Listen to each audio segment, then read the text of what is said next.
iHeart Podcasts. Hear more Gold 101.7 podcasts, playlists, and listen live on the free iHeart app.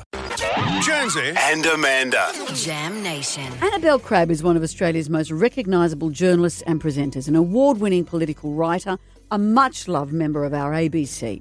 This is just to name a few of her accomplishments. She's put her author hat on once again. It's a new book for kids, but I've just been flicking through it, and I think there's a lot for adults too. It's called There's a Prawn in Parliament House. Annabel, hello. Hello. Thank you for prawn having me. in Parliament House. I know there's lots of crabs, eh? Well, I mean, yes, I'm drawn to exoskeletal creatures. It is true.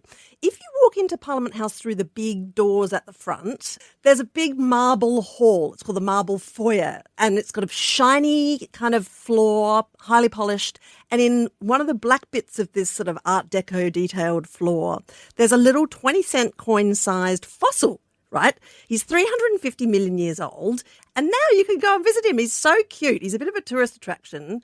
He's got a fridge magnet in the Parliament House shop. Yeah. And his name's Sean the Prawn. That's his nickname. Anyway, I have been thinking about how to write a book for kids that talks to them about the Parliament, how it works, the idea of democracy, how Australian systems work, which is like, our system is unique in the world, right? Like, we are one of a very small number of countries that enforces compulsory voting. Mm-hmm. We're the only country that uses preferential voting, you know, where you fill in all the boxes. Rather than just ticking one. That's right, because like the US, the UK, they just use first past the post, where you just only pick one candidate. We like to fill out all the boxes so that we can say who we really hate as well as who we really like.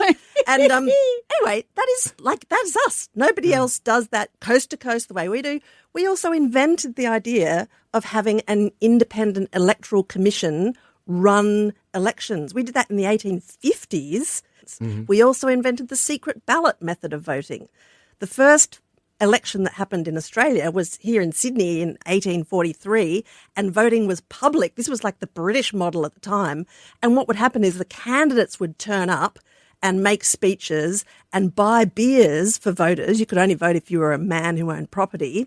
And everybody got horrendously drunk, and you had to say out loud how you were voting for so that the candidates would know if their bribes had worked, right? Wow. Right. That's a lot of people just yelling stuff out. Yeah, and someone was stabbed to death. Like, there was a riot. It was wild.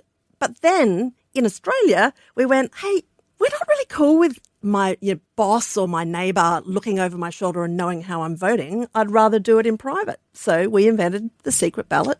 And we invented all the little private booths, you know, the segmented polling booths. Yeah. Anyway, look, Australian history, our political history is full of these stories about amazing people. Some of them were kind of,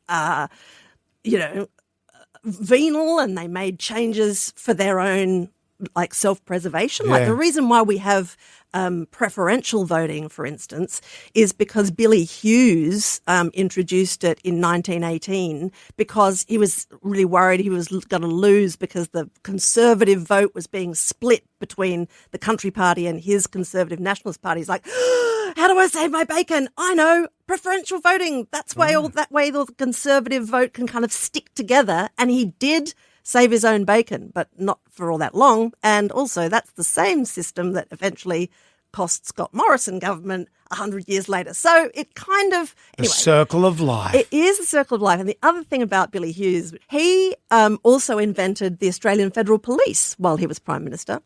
And he did that because someone threw an egg at him at a public rally in Warwick in Queensland, and he was so annoyed that he went to draw his pistol that he used to carry in his coat, but then sadly remembered that he had left it on the train, the pistol.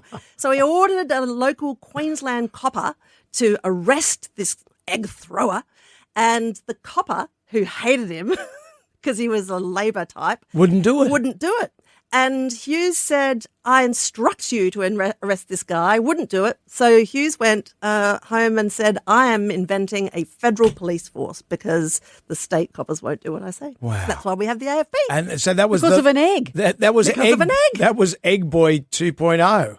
Right? I mean, what is it with throwing food at politicians in Australia? Annabel, Let's not get carried away. it's always great to talk to you. There's a Prawn in Parliament House is out available now in all good bookstores. Annabel Crabb, thank you for joining us. Thank you.